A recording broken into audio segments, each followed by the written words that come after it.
So my name is Neil Halpin. Thanks for the introduction, Tobias. And it's true, I'm from Dublin. It's a sort of fairly romantic notion of me coming home. But this is the third time this week that I've come home.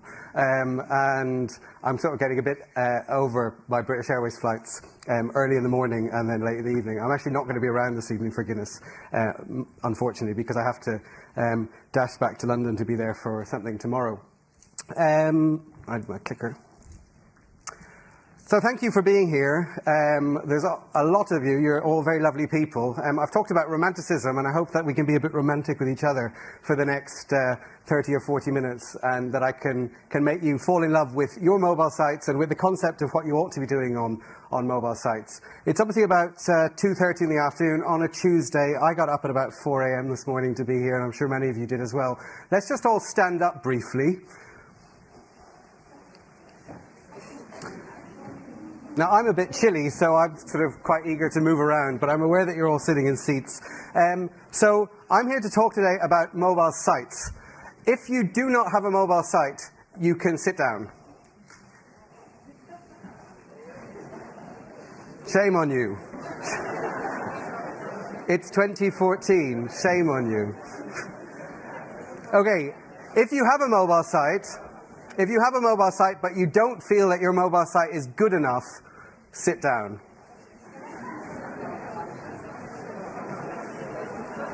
Shame on you. Shame on you. It's 2014. If you have a mobile site, are the rest of you convinced that your site is amazing? Is that a yes? Yeah? Great. You can sit down as well. I'm not going to call you out just yet. But let's see whether you still think so at the end of the presentation. The reality is that just having a mobile site is no longer really good enough. Oh, thank you. Super. Yeah. Thanks. Just having a mobile site is no longer really good enough. It needs to be fit for purpose so that it adds value to your business. And what I want to talk to you about today is, what does that mean? What does fit for purpose mean? So I've got three kind of agenda points. The first one is simply understanding the user on multi-screen and where those consumers are and what they're doing. Next, very actionable measuring for success. So what you should be looking for in analytics, whether it's Google Analytics or third-party analytics. And the third one is a mobile site showcase, a showcase of some global assets from other companies in Europe, out of Europe, who are doing great things on mobile. So to give you some inspiration, hopefully, for what you ought to be doing, especially for those of you in the category of not having anything or thinking that your mobile site is not great. So first section.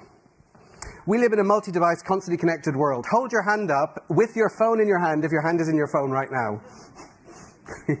Amazing, amazing. I've sort of got a phone. It's a bit like a Sony Ericsson from 1996, but it's just a zapper. So I'll hold my hand up as well. I am constantly connected. And all of us live in this world, and our users and our consumers live in this world as well. James mentioned it before, wanting information now, instant gratification. So, you know, we might be in the office, we might be at home on the couch, we might be in the supermarket, and we might be just walking down the street looking for addresses, looking for information, looking for the nearest shop. And these are obviously really important things to capture. There were a couple of people before who said they had 7 connected devices at home, which is just extraordinary. I mean, I've got 5. I thought I was bad, but 7, well done. Is one of those a smart fridge? I'm always looking for somebody who's got a smart fridge. Has anybody got a smart fridge? No. I've yet to be. If you ever get a smart fridge, can you email your Google person so that they can contact me and tell me that we have found the person with the smart fridge? But I'm sure in a year's time, in 2 years' time, if I come back and speak and you come back and listen again, we'll be in a position where actually we have people with 8 or 9 devices. Your audience is simply not on one screen anymore.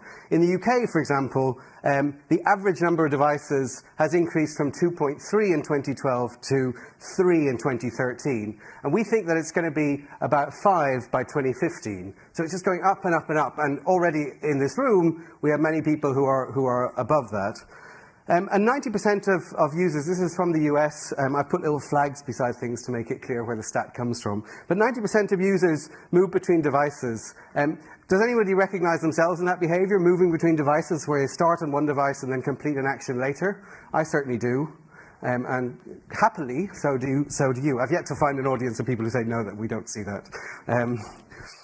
Research shows that sequential screening is absolutely standard, and 90% of us move between devices and multiple screens to complete a single task. In fact, almost 100% of us do that every single day. And we love our smartphones and our tablets.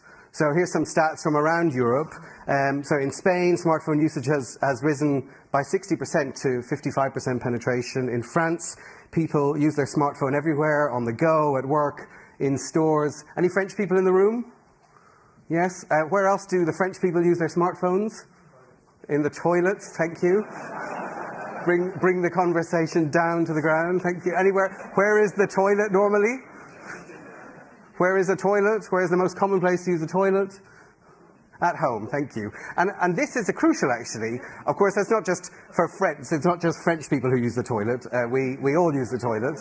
And we use it at home and in the office and in stores. And, of course, we use our smartphones there. But the reality is, most advertisers think that smartphone usage is something that you need to deal with for users who are outside of the house. So when they're out on the street or when they're out traveling or in bars or pubs or shopping. And most of us don't think that the first device that we grab when we have our question that requires instant gratification, like James was saying, is at home on our own Wi-Fi connection. We're very unlikely at that point to start up a computer from scratch just to find out a quick answer about whether a product is available in a store and easy for us to capture. In Germany, 67% of users never leave home without their smartphone. Seems a bit low, actually.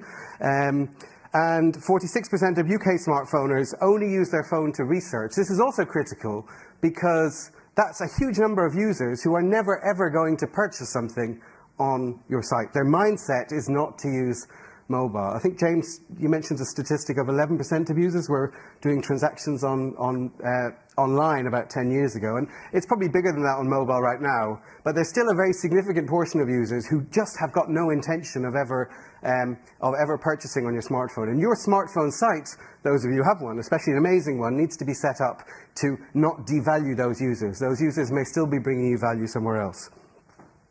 So EMEA users are already shopping on their phones. So this is some stats from European data. Any idea of what users are buying? I used to be a teacher, so I like answers and questions. So anyone with an idea of what users might be buying on their smartphones? Clothes. Have you seen this before? Second one. So books, bizarrely. Then electronics, tickets, takeaway food, and groceries. So online shopping is obviously very big in some markets as well. In other markets, it's just not there yet. These are just some examples, but there's about 10 or 15 different categories from the study that was shown. And the typical device traffic split is changing. So we either have this kind of problem with traffic, whereby desktop traffic is decreasing and mobile and tablet traffic are increasing, or at the very least, desktop growth is decelerating. So we've got this plateau of desktop traffic, and it becomes a huge problem for advertisers to understand how to address this. And compounding the problem is the fact that actually it seems like conversion rates are going up on desktop. So we end up in this position where users are coming to desktop when they're ready to make their final purchase, but not being found on mobile in the first place, if you're undervaluing the mobile channel, means that when the user comes to desktop to make that purchase, that potentially they're going to overlook your brand and move to a competitor. Non-transactional mobile conversions also can add value, I'm sure you agree. So some things that might add value would be understanding what users put in their shopping baskets, even if they don't check out. That shows a certain intent from a user that they want to buy something. And maybe they're putting it in their basket to shop later, or add it to come back and do it on a desktop site. Another thing is store lookup. So those of you with offline retail presences really ought to value this, because again, it expresses an intent that a user is going to come and visit your store. Email sent.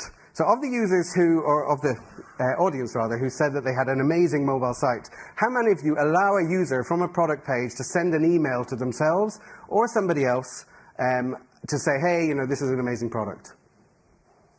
1, 2, 3, 4. Okay, so a handful. So that, for me, is amazing mobile experience, and you'll see an example of that later. And it's capturing the user at every point that the user is allowing themselves to be captured.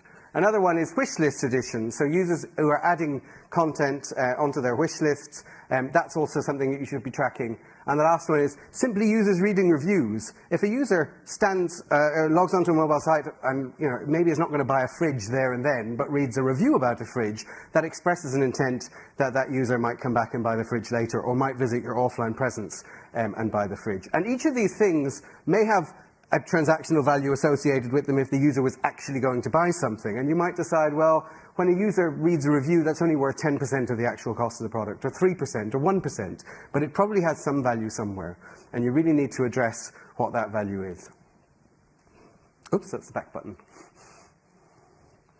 So what does this mean for usability? So Google has been talking about usability on mobile sites for quite a while, for about 4 or 5 years actually. And back in 2011, we gave 4 messages about what mobile sites and mobile assets needed to look like. And the first one was that advertisers needed to prioritize content on mobile. They needed to move the content that was working well for them up the page. The second one was white space. We all love a bit of white space. And just to make it clear what the user ought to be doing on the page. Big buttons for people with fat fingers is obviously hugely important, so that users are not clicking on the wrong thing. And the fourth one was that you make it easy to convert. Amazon is an amazing example of having an asset which is easy to convert. I mean, we've now got predictive purchasing or something on Amazon. You just have to look at the page, and 2 days later something turns up. And the only time you remember that you bought it is when you open the package. You go, oh, yes, I might have looked at that.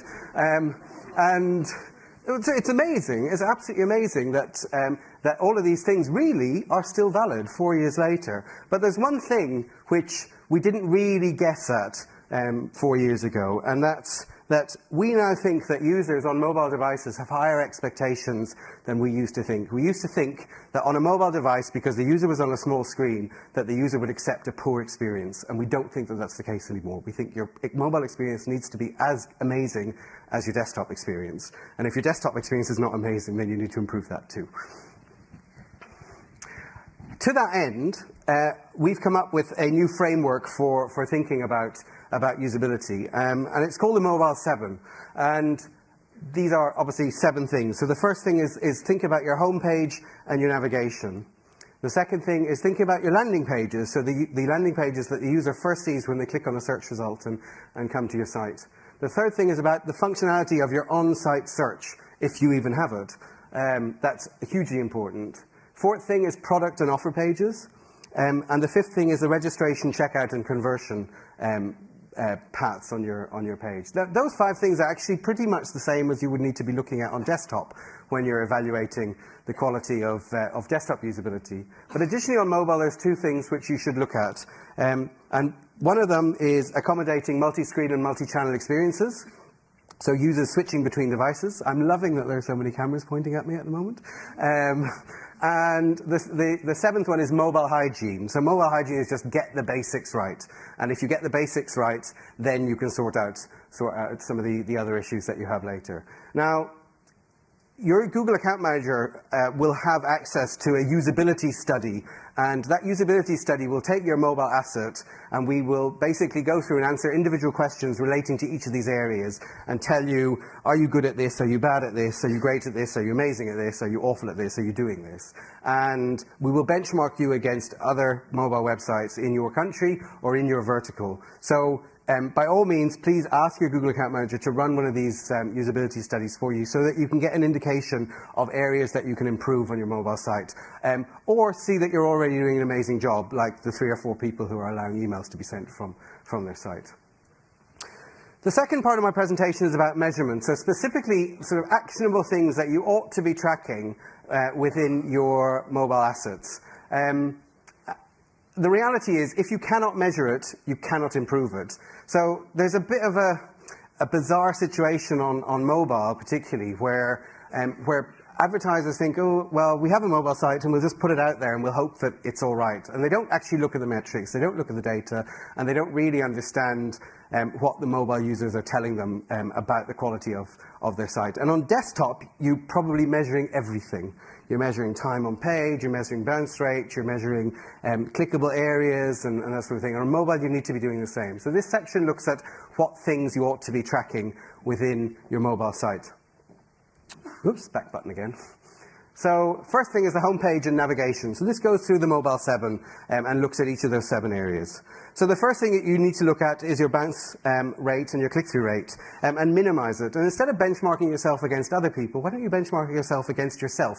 Look at your previous 90 days and see if there are additions or changes that you can make to the content that you're showing on your mobile site to improve your bounce rate or your click-through rate.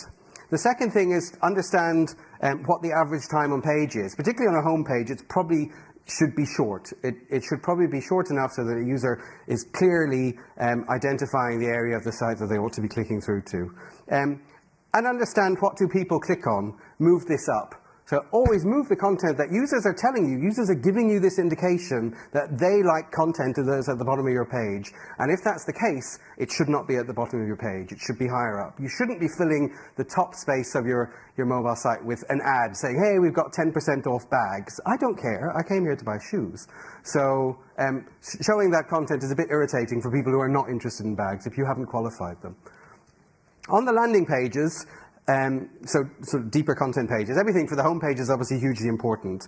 But you should also look at the time on page. Depending on the type of landing page, it may be long or it may be short that's desirable. On desktop, it's usually long, and on mobile, short, so that the user can very clearly get to into a purchase funnel.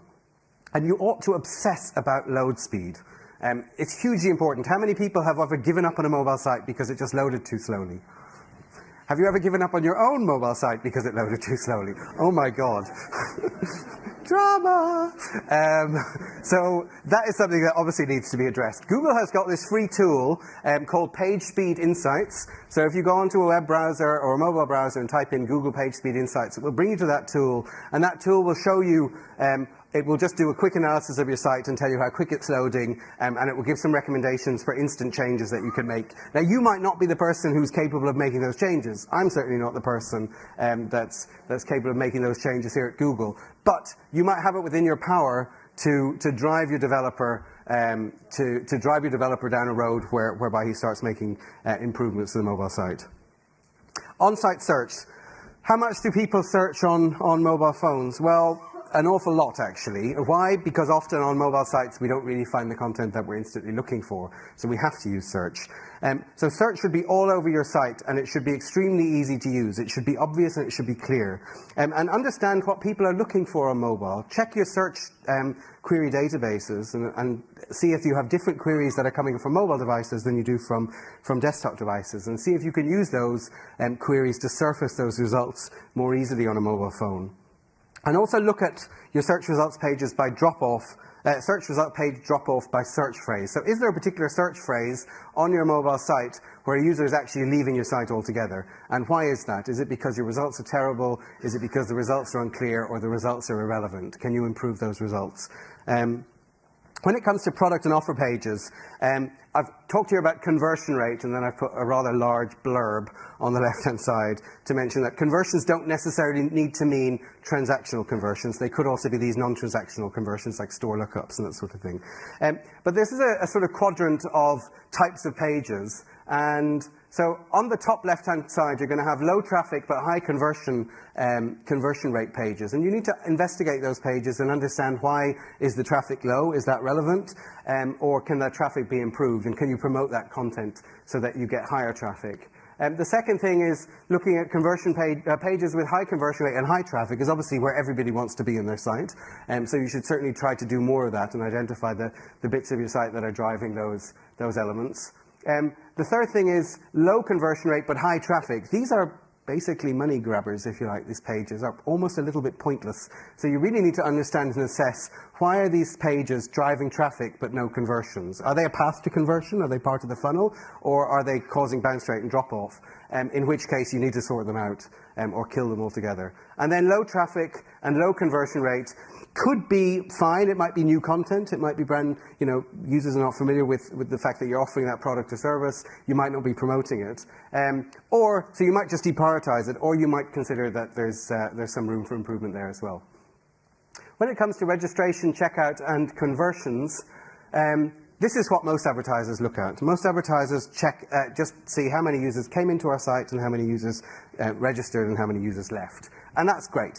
Okay? I'm sure you're all doing that. If you're not, you ought to be, which is a nice way of saying something else. But this is a really basic thing that you ought to be getting right. However, you need to also look at specific error messages that are being generated. So here's a beginner one and an advanced one. So a beginner error message would be to tag the error page. Sometimes you click through and it says, when you click enter, it says, oh, there's an error. Well, tag that error page so that it tells you in your analytics what the error is, and you can maybe address if there's unclear information in that particular conversion point. Or if you're an advanced client and you really already get this stuff on analytics, you should trigger custom events when users are filling in forms and that form generates an error at a particular point, so that you can also then maybe clear up the entry text and make it clear that a user should put in their birth date and not their parent's birth date or their dog's birth date, for example. And also, of course, you should check in how many users are logged in and registering on the site.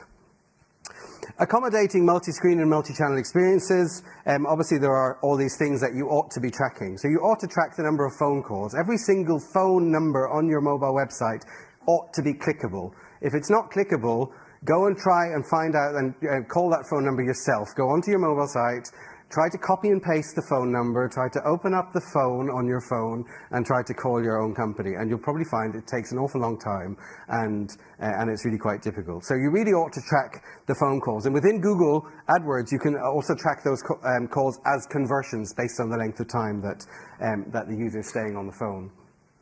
Understand the user who are using store locators, so the percentage of users who just went into it and the percentage of users who actually went to the results page of a store locator page. What about in-store product stock checking? Understand what users are looking for, because that's a really strong indication of users intending to come into your store. What about accounts created? Are you checking how many users are creating accounts on mobile? Is that an easy process, or are you asking the user for 100 pieces of pointless information, which many advertisers are doing? What about wish lists that are created or wish lists that are converted? So users who are logging in, looking at their wish list that they've previously done on another phone, and then converting from there. Products remembered or shared via email, I think is really, really important. So users simply marking a product, adding it to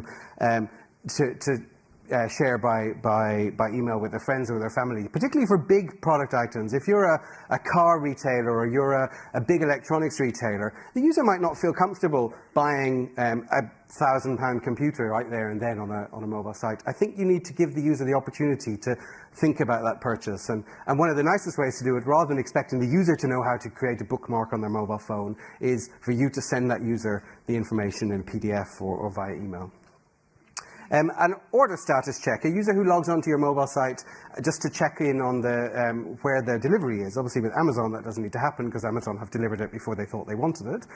But maybe with your site, which is possibly not Amazon, that might be a really strong indicator of a user valuing your mobile asset. The next thing is tracking users across devices. Anyone heard of cross-device conversions? A couple of people. So anyone using cross-device conversions? Successfully? Successfully? Ooh, sort of moderate nod there. I'll take that as success, thank you. So understanding where are users starting on one device and coming to another device, the way, and converting later on that device. The way cross-device conversions work is quite simple. And at this point, can we switch over to my computer, please?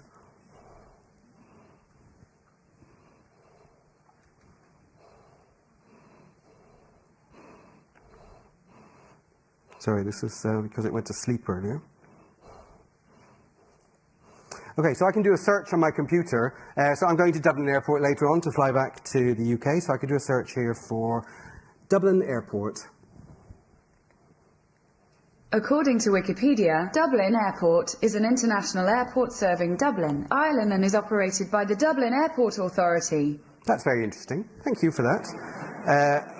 But of course now I need to close my computer because I'm in the middle of a presentation, but I've still got that issue about Dublin Airport. So can we switch to my phone, please?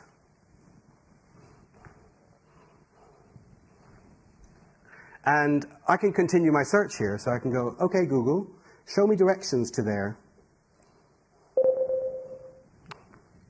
Show me directions to there. Getting directions to Dublin Airport. Okay, so the fact that, well, yeah, that deserves a round of applause. This is not something particularly new, but it is something particularly amazing. Obviously, I'm logged in with my computer. I'm on with my Google account on my computer, and I'm also logged in with my Google account on my phone. And because of that, Google understands that that I'm starting a search query on one device, and when I continued the search query, even though I didn't repeat Dublin Airport the second time, it was still able to catch that as being a similar conversion. And within AdWords conversion tracking, we can do the same thing. So when when users are signed into their Google account on multiple devices, and they start a user journey on one device, as long as you've got conversion tracking, but so they click on an ad on one device, and then later they come back and visit your page on another device, on a different smartphone, or on their desktop at work, or on their private PC at home, or on a tablet, and they convert on that device, then we understand that that user started their journey and on a mobile device. And within your AdWords account, we will surface that information and tell you that there was a potential extra uplift of 5% or 20% or 15% from mobile devices. So that's something you should be using, especially if you've got Google conversion tracking available on your site. And the last thing is about mobile hygiene, which is, again, speed. Being quick and nimble is really, really important from a user perspective. Okay, so the last section is about mobile sites and a bit of a showcase from other advertisers around the world. So first of all, quick step back is there's 3 ways to build mobile sites. So the first way is responsive web design. I see there are some people leaving. Is that because you're going to a Google Glass demo? You're missing out. Those of you who are staying, you are winners. You are winners. And what you see in the next 15 minutes will help your businesses succeed more than what your colleagues are going off to see. So responsive web design is obviously one area where you can build. And responsive web design is often held up as the best type of design on mobile. That's not necessarily the case. You as a business need to decide for yourself what's the best type for you. Responsive design is often easier to manage in the long run, but it can be expensive up at the front. The second type is dynamic serving. So this is where you have the same URL but different HTML. So that different HTML is being served based on the screen size. But the actual site that the user sees is not an m.dot or a .mobi site. It's just your normal website. And the third one is separate sites, which is the most common, the easiest to implement. It's where you have a different URL and also different HTML within the back end serving to users based on their screen size. So the third one is with a .m or an m.dot or a .mobi URL. But there's no one way to do it. However, all of these examples that I'm showing you some of them are responsive design, some of them are dynamic serving, and some of them are separate sites. The content is the more important thing. So this is a site called Skinny Ties. Anyone ever heard of Skinny Ties? Oh God, a few people. Woohoo, welcome. So Skinny Ties is a really nice tie site. So if you're a man, that's a great thing, although personally I don't wear a tie. If you're a woman and you're buying for a man, then that's a great thing as well. And one thing that they managed to do is obviously they've got this very prominent tagline, which is "Start dressing better." And I sort of took that into account today when I was getting dressed at 7 a.m. this morning. I wore my green trousers for Ireland, but no tie. However, if I'd wanted to buy a tie, then one of the ways that I could have done it here was by clicking on color. And when you click on color, suddenly you get this very nice functionality of big, clear buttons. And they don't need to make a big meal out of it. It's just very, very, very simple. And then obviously if I click on green, it just shows me green ties, which would go beautifully, no doubt, with my green pants. Another example is Protest. So Protest is a European retailer, and one thing that they do particularly well, obviously they have responsive sites as well, but what they do particularly well is they qualify the user up front. So when the user goes to their homepage, the first thing the user says is they hold up their hands and they say, yes, I am a man, I'm interested in men's things. Or, yes, I'm a woman, I'm interested in women's things. And that obviously creates a much easier content platform for the advertiser afterwards, so that they can show men who have said, I'm a man, I'm interested in men's things. They can show that user content which is unique to them, rather than having an experience where the user goes on and has to look and search for the men's section, and then the men's shoes section, and then the men's walking shoes section. This just creates a much nicer experience right from the start. John Lewis. John Lewis has got, obviously gets a lot of attention in the UK. It's got a very short list of navigational items, so it's a bit sort of qualifying as well. They've got women's wear and men's wear and children's wear, although it's not quite as engaging as the protest one just before. But crucially here, they've got search at the top. Just here, I don't have a light, unfortunately, top right, and they've got search, and then in the bottom of the page, they've also got a search banner. So wherever the user is on the page, they can say, hey, you're not serving me the result or the information that I want to qualify myself a little bit more. When it comes to landing pages, which is the second part of our Mobile 7, rentalcars.com is a European client, obviously. This is the only one that's not a retail client. All the others are retail examples. But what they do here is when you do a search for car hire in Hamburg and you go to their mobile site, you actually pre-populate, or they pre-populate, Hamburg into the search results field. And you'll be surprised how many advertisers fail to do this. And they think that on desktop, they've got very qualified purchase paths, and on mobile, for some reason, the moment a user gives them the information and says, I'm only interested in Hamburg, they deliver the user to the home page and say, search again for it, love. And we don't want them to do that. We want you to deliver users to the content where the user is most likely to convert, just as you would on desktop. Adidas. This is moving on to search. So Adidas does a really nice thing on search. First of all, search is obviously quite prominent at the top of their page. You can search the entire Adidas store. But what they do very, very nicely is in the filtering options, they show you how many results are available for you to see. So you can see here with kids, there's 39 results. With men's, there's 84 results. How frustrating is it, particularly on a mobile phone, where we're impatient, where it's taken a bit longer for the page to load than we like? How often does it happen that you get to a search results page that says, we do not have any results? And you think, how annoying. You could have told me that before. Maybe I wouldn't have asked for a pink fridge. Amazon, of course, is the master of search on retail sites. Obviously, they do autocomplete. And if you have search on your site, which you should, you ought to have autocomplete on your search. You should be surfacing the most popular queries and not allowing users to fill in the full information. So you can see here with Kindle, they've started to populate the content for me. So it just becomes a much more usable experience. At the product and offer pages, here's an example from the US for Garmin, who sell amazing watches and GPS units. And one thing that they do very, very nicely on their mobile site is they've got those pictures on the left and right of the main screen. There's just a nice little way of doing it so that we know that we can swipe. And how many people here would not think that you can't swipe here? It's very obvious that those pictures mean you can swipe. And they've also got a very prominent call to action, which is the add to cart button with you at the bottom of the page. Lowe's, another US retailer. So here, this is the rather fascinating world of the washing machine. And here, what they do very, very well is they show the in-store availability. So here I've got one in-store pickup available close to wherever your location is. And they've also got truck information, so how can it be delivered? And they have a very prominent green call to action button, which is in the middle of the page. Once you start scrolling on this page, something fun happens, which is that the call to action button shifts up to the top of the page. And it stays there. And also the price and the actual product that you're looking at stays there as well. So this is a really nice functionality. It stops the user having to scroll up and scroll down on the page just because they want to buy the product.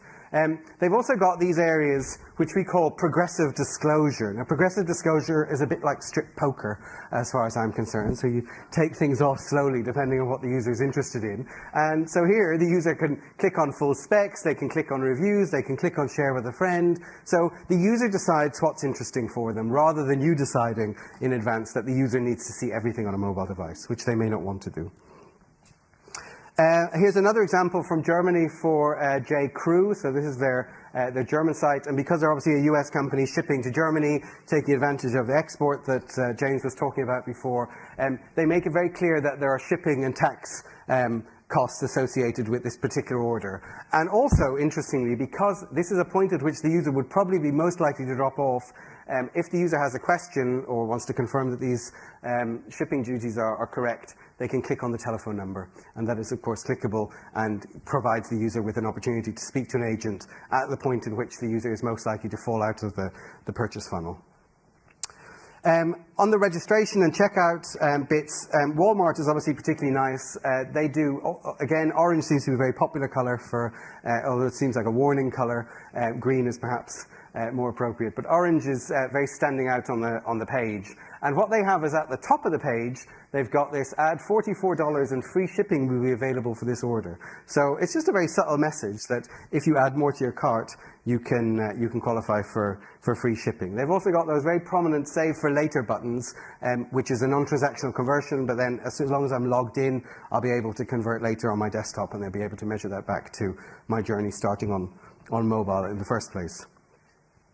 The sixth one is about multi-screen and multi-channel experiences, and this is an insurance company from Ireland actually called Chill Insurance.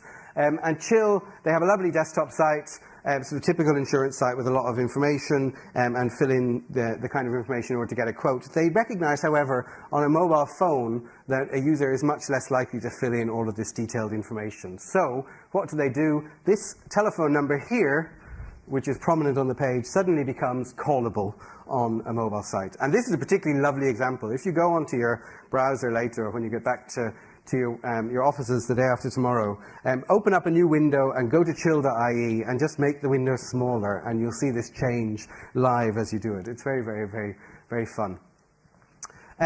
Here's another example from Crate and Barrel, again about accommodating multi-screen. So what they do particularly well is that they allow you to check if the product is displayed in store. So check if item is displayed in store down here. And when you click on there, it shows you the distance to the store. It shows you the store opening times. It even shows you store events right at the bottom of the page. So it understands that users really value coming into to a store.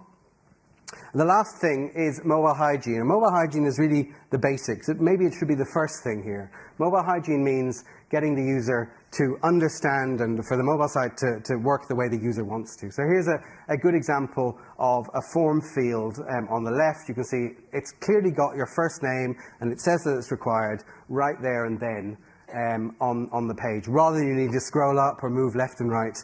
That's particularly interesting. The other thing that I particularly like about this site is it does not ask you whether you are Mr., Mrs., Doctor, Professor, Herr Doctor, Professor, Mevrouw, Juffrouw, or any other thing. And do we really care? As retailers, do you really need to know whether the user is a man, a woman, a dog, or a kite? Probably not. And simply the first name and the last name should be all that you need. You really need to evaluate your mobile checkout and registration process and establish whether all of the information that you're asking the user to give you is reasonable, or is it really required? Because the reality is you'll probably find that a lot of it is not. It's a bit like asking a user who you're going, or a person that you're going to go on a date with for a blood test before you go on the date. And I would suggest that you probably only need the blood test if the date's been successful.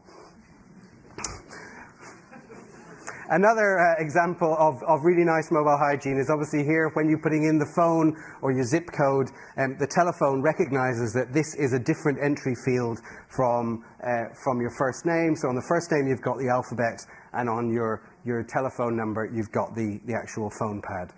So it just becomes a more usable experience. And all of your form fields on your mobile site need to take these things into account. So in terms of actions and what you need to do with this information, my first suggestion is that you assess your site objectively. Stop thinking of it as your site and put yourself in your user's shoes. So go home and check your search results, check your load time, and check the basic navigation on your site. Is the site fit for purpose? And can the user, not you, the user accomplish things the way that they want and not the way that you can easily track them? The second thing is check what you're tracking. So look at your analytics or find out who does your analytics and have a conversation with them. Check what you're tracking and measuring in your analytics. And do you always attribute value correctly, even when there's no transaction? So even when there's no transaction, do you say, well, mobile didn't transact, but it added a certain value to us? And probably you don't, but you ought to be adding some kind of value there. And the third thing is consider what changes you can make to your mobile assets and what changes you can make right now. Is there some instant gratification that you can take advantage of, and what might take longer to achieve? Can you implement some of our Mobile 7? So with that, that's all I've got to say. I wanted to welcome Virginie. So Virginie is from Showroom Privé, which is a client in France. And have we got this on? Hello, Virginie. Hello. Marvelous. So Virginie, you were going to introduce yourself a little bit. Yep. Hello, guys. Nice to meet you.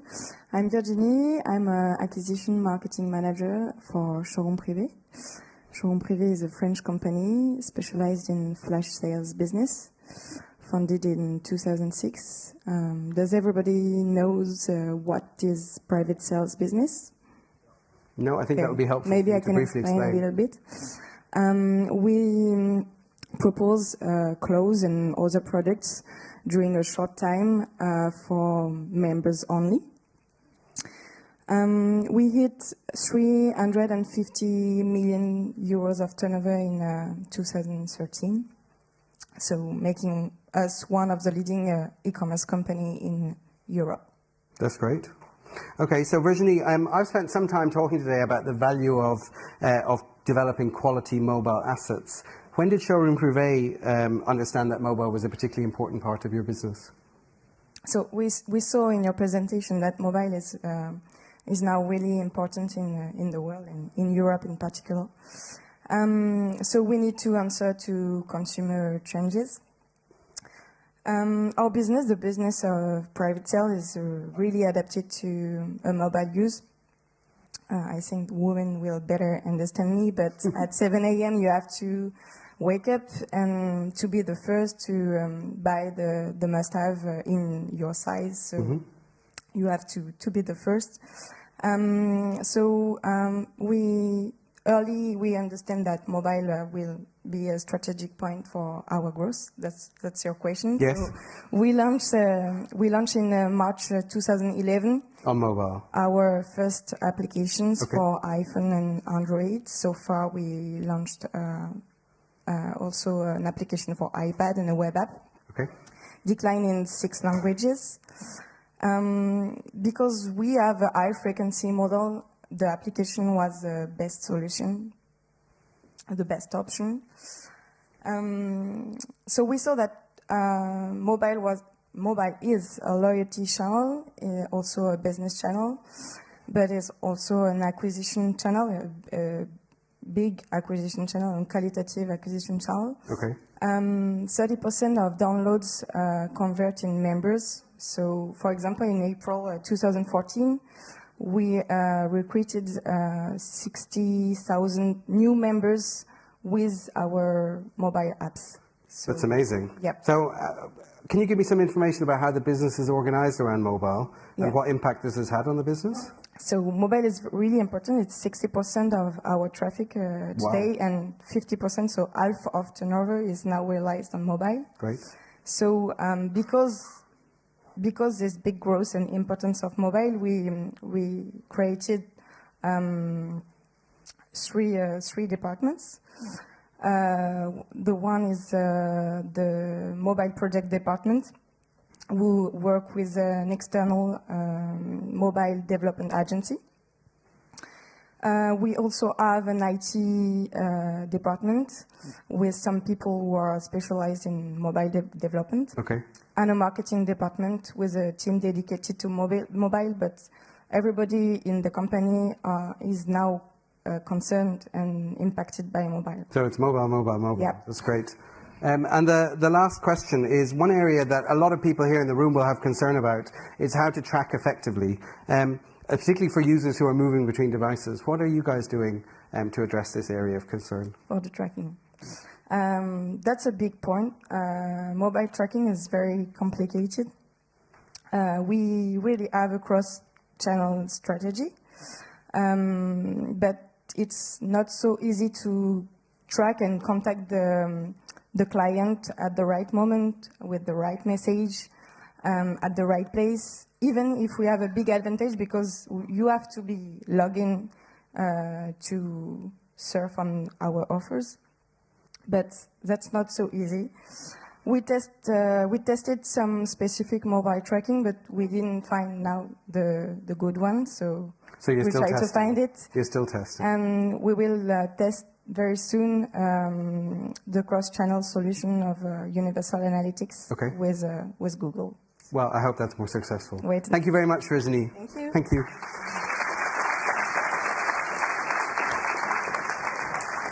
Just before I finish, I've got one last slide, which is this one. So Google in the UK, we provide resources, obviously, for marketeers at Google Think Insights. And if you go to Google Think Insights /multiscreen, which is this page, you will see this result, which is UK specific, I admit. It's got a white paper, it's got some research, it's got some case studies from the UK, some vendors who can build great mobile assets for you, and best practices to consider when you're building a mobile site.